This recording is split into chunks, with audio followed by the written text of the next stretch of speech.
Would you believe me if I told you this entire studio is not real? No fancy light, no designer bookshelf, and no high-tech setup. Just one camera, one wall, and some AI magic. Today, I'm going to show you how to do the exact same thing. Build a studio background that looks 100% real without spending a dime. Let me show you how I did this, and this, and this. It will take just a few tools that you already have, 4 simple steps, and 2 tricks that I'll show you at the end of this video. So let's dive in. The first step is to film your video. You don't need a green screen, you don't need a $1,000 camera, and you don't need a fancy editing setup.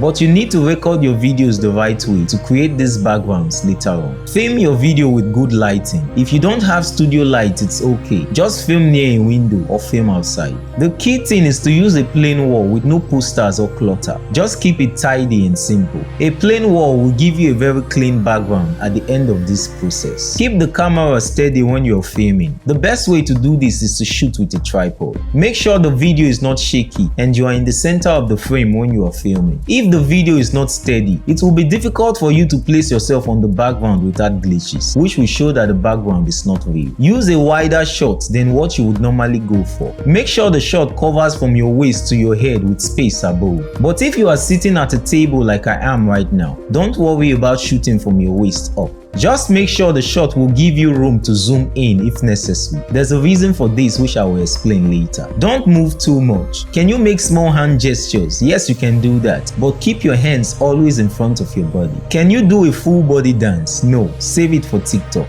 As you can see, if your hands are spread out away from your body, your fake background will fall apart. So shoot clean, shoot steady, and keep your movements very small. The second step is to do your basic edits before you create the background. Because once the background is added, cutting and trimming or fixing the color will be very difficult. So it's best to do all of this before you add the background. You can do your edits with any of the video editing app. I am using Premiere Pro, but you can use others like DaVinci Resolve, Final Cut, or CapCut. So first, cut out any awkward pauses or mistakes. Tighten up the pacing and color grade your video if you want. You don't have to color grade if you don't know how, but color grading is a good way to make your videos look professional. You can see the before and after of this video. There's a huge difference when you do color grading or color correction. If you would like to know my color grading process, just let me know in the comments. When you're done with your basic editing, just pause your video on a frame that looks good and save an image of that frame as a JPEG or a PNG file. In Premiere Pro, you can do this by clicking on the export frame icon. Save the image to a folder you can remember.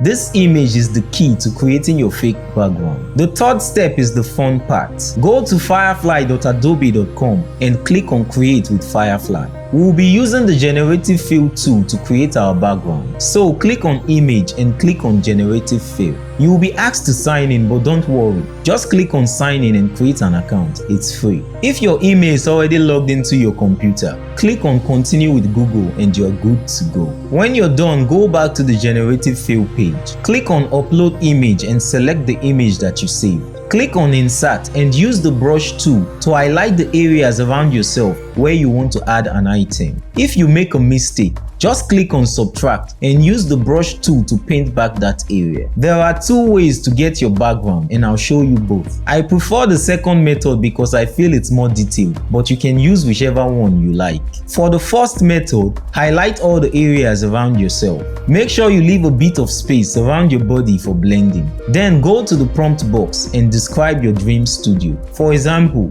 you can type modern YouTube studio with bookshelves, lampstand, plants, and paintings. Or you can type cozy workspace with books, lights, and plants. If you don't know how to phrase your prompt, just go to ChatGPT and type this. Please generate a prompt that I can give to Adobe Firefly. I am using the Generative Fill tool to create a professional YouTube studio background. Let the prompt include plants, a bookshelf, lampstand, and art. Copy the prompt you get and paste it in the prompt box back on the Generative Fill page. Then click on Generate. The AI will generate 3 studio backgrounds. But if they look weird, don't stress yourself out. Just click more and it will add 3 more options. Don't click to generate more beyond 4 times. Adobe Firefly has a limit for how many times you can use the generative fill tool with a free account. When you see a background that looks perfect for you, click keep and then download it. In the second method, which I prefer, we will add items to the background one at a time mostly. So I'll click on insert. Use the brush tool to highlight this entire area to the left of the image. I'll go to the prompt box and type modern tech bookshelf with lights. I'll click on generate and choose one that I like from the 3 options. If I am not okay with these, I could generate 3 more options, but I am fine with this one. I'll go to the right side of the image and highlight from the middle down to the bottom. Then I'll go to the prompt box and type lampstand with yellow lights shining and plants. I'm trying to add 2 items with this prompt. I'll click on generate and choose one from these options. The last thing I like to add is painting. So I'll go to the right side of the image again and highlight from the middle upwards this time. I'll go to the prompt box and type modern painting. I'll click on generate and choose the option that looks perfect for me. Click keep and then download it. If you followed these steps properly, then you have your dream studio by now. So it's time for you to make it work in your video. In the 4th step, you will blend the background with your video like a professional. Open your editing software again. Drop the image background you downloaded into your timeline. Make sure it's above your video clip in the timeline. Stretch the image to match the length of your video clip. Now, click on the mask tool and choose a rectangle mask. Resize the mask around your body. Then use feathering to get a smooth blend between your footage and the background. In Premiere Pro, I usually see a good result with a feathering of about 55. And boom, now it looks like you are in a professional studio. But there may be an Adobe Firefly logo or watermark on the background you downloaded. In my case, there's no watermark, but a lot of people have downloaded theirs with one. Maybe it depends on the location from which you access the website. If you do see a watermark, to get rid of it is easy and you have 2 options. You can zoom in slightly to crop it out. This is the main reason I asked you to get a wide shot when filming your video. The second method to get rid of the watermark is to place your own branding over it,